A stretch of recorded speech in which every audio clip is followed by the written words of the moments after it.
Hello students, I am Vijay Kumar Singh again in front of you. We are studying solution, and in previous class we studied about the solution. A solution is a homogeneous mixture of two or more chemically non-reacting substance. जैसे कि आपने lemonade के बारे में पढ़ा, वाइनेगार के बारे में पढ़ा, दो या दो से अधिक पदार्थों का या सब्सटेंस का जो होमोजेनियस मिक्सचर होता है उसे हम सॉल्यूशन कहते हैं।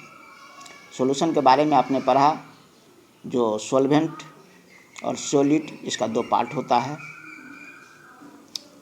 जो कम मात्रा में रहता है, जो घुल जाता है मीडियम में, उसे सॉलिड कहते हैं। वह मीडियम जो दूसरे को घुला लेता है वह सॉल्वेंट कहलाता है। और एक्वस सॉल्यूशन के बारे में भी आपने पढ़ा।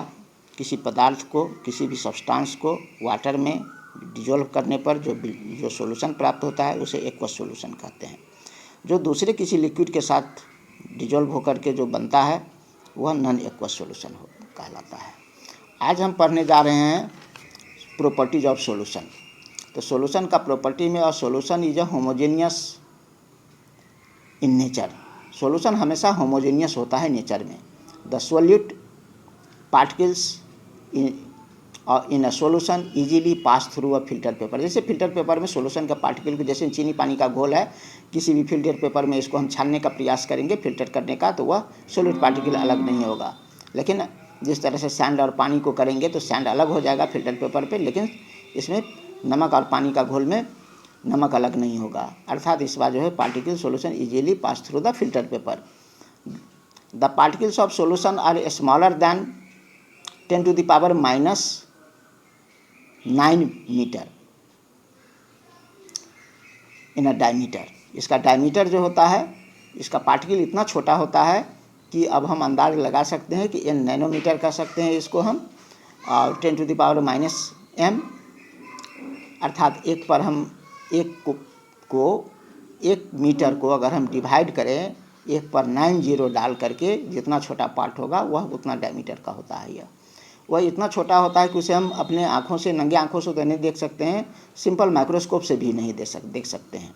The properties of solid are retained in the true solution. Solution में जो भी सॉल्यूट होता है या सॉल्वेंट होता है उसका प्रॉपर्टी यथावत रहता है। जैसे शुगर सॉल्यूशन में वह शुगर का भी टेस्ट है और वाटर का भी टेस्ट है। साल्ट में, साल्ट और वाटर के सॉल्यूशन में वाटर का भी होगा और साल्ट का भी होगा।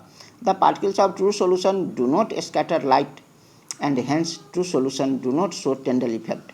ट्रू सॉल्यूशन जो है, जैसे चीनी पानी के घोल में आप बीम लाइट डालिए या कोई भी रोशनी से, टॉर्च से रोशनी डालिए या ये बीम वाला लाइट से डालिए, आपको उसमें पाथ स्कैटर नहीं होगा। लेकिन मिल्क में आप डालिएगा, मिल्क का पार्टिकल जो है चमकेगा। अर्थात टेंडल इफेक्ट को ट्रू सॉल्यूशन शो नहीं करता है।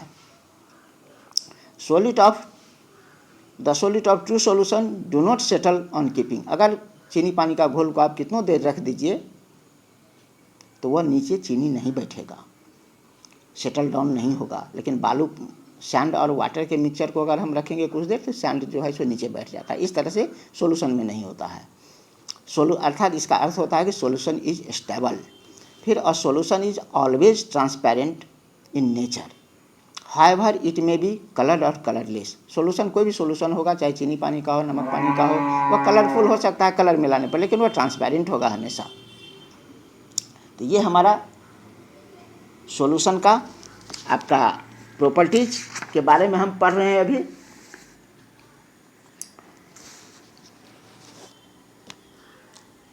इसमें किसी भी, जैसा कि अभी हमने कहा कि जो सॉल्यूशन जो है एकदम ट्रांसपेरेंट होता है, प्योर होता है, उसे आर पार हम देख सकते हैं। सॉल्यूशन को स्थिर छोड़ देने पर नीचे उसका सॉलिड पार्टिकल नहीं बैठता है, सेटल डाउन नहीं होता है। ये माइक्रोस्कोप से सॉलिड पार्टिकल को भी हम नहीं देख सकते हैं, बहुत ये इलेक्ट्रॉन माइक्रोस्कोप से ही देख सकते हैं। क्योंकि आप जान रहे हैं कि जो जैसे चीनी पानी के घोल में चीनी इतने छोटे कणों में विभक्त हो जाता है, डिवाइड हो जाता है कि वाटर के पार्टिकल्स के बीच के जो गैप है उस गैप में चले जाते हैं। और ये कंप्लीट होमोजेनियस होता है। इसको फिल्टर पेपर से हम छान नहीं सकते हैं और इसका डायमीटर लगभग 10⁻⁻8 cm के या 10⁻⁻9 के आस 10⁻8 से 10⁻9 ये cm के बीच में ये होता है। तो इस तरह से ये आपका, जैसे फिर से मैं रिगेन कर रहा हूँ, यहाँ रिटेन में भी आप देख सकते हैं। और solution is a homogeneous in nature, the solute particles in a solution easily pass through a filter paper. The particles of a solution are smaller than 1 nm, 10⁻⁻9 cm in diameter, and the solute particles in a solution cannot be seen with naked eyes or even under microscope. The properties of solute are retained in the true solution.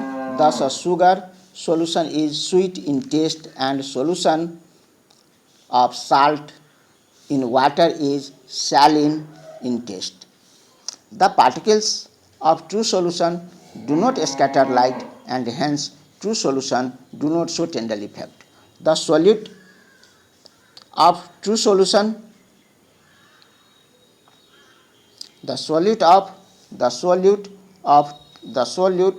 true solution do not settle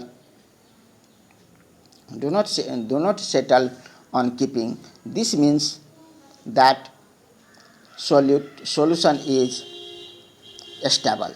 A solution is always transparent in nature, and however it may be colored or colorless. Next topic हमारा है concentration of solution. Concentration का अर्थ होता है, इसमें हम लोग जो खास करके सॉल्यूट का मात्रा क्या है, किसी भी सॉल्यूशन में का स्ट्रेंथ या कंसंट्रेशन, इस पे डिपेंड करता है कि उस सॉल्यूशन में कितना सॉल्यूट घुला हुआ है। किसी भी यूनिट क्वांटिटी में, चाहे वह मास में हो या वॉल्यूम हो, यूनिट मास में या यूनिट वॉल्यूम में, जो क्वांटिटी होता है सॉलिड पार्टिकल का, उसी को हम उसका कंसंट्रेशन या स्ट्रेंथ कहते हैं। अर्थात इसको हम कह सकते हैं कंसंट्रेशन।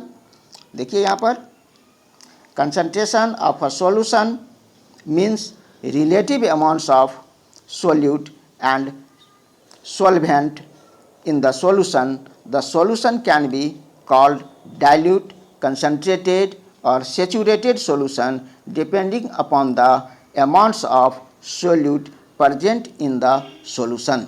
उस सॉल्यूशन में सॉलिड पार्टिकल कितना मात्रा में प्रेजेंट है। जैसा कि अभी कहा कि यूनिट वॉल्यूम में, मान लीजिए कि जो कोई 1 kg का सॉल्यूशन है और उसमें अगर 200 ग्राम मौजूद है उसका सॉलिड पार्टिकल उस सॉल्यूशन में, तो 200 बटे क्या हो गया 1000 ग्राम, इंटू 100 से मल्टीप्लाई कर देंगे, तब जो रिजल्ट आएगा वह उसका कंसंट्रेशन हो जाएगा। इसको हम आगे के नेक्स्ट वीडियो में भी इसकी चर्चा करेंगे। अभी कंसंट्रेशन को हम ऐसे डिफाइन कर सकते हैं, कंसंट्रेशन ऑफ अ सॉल्यूशन में भी defined as the amount of solute present in the given amount of solution or a amount of solute in the solvent. Concentration of solution may be defined as the amount of solute present in the given amount of solution. किसी भी solution में कितना amount का solute present है उसी को हम concentration कहते हैं।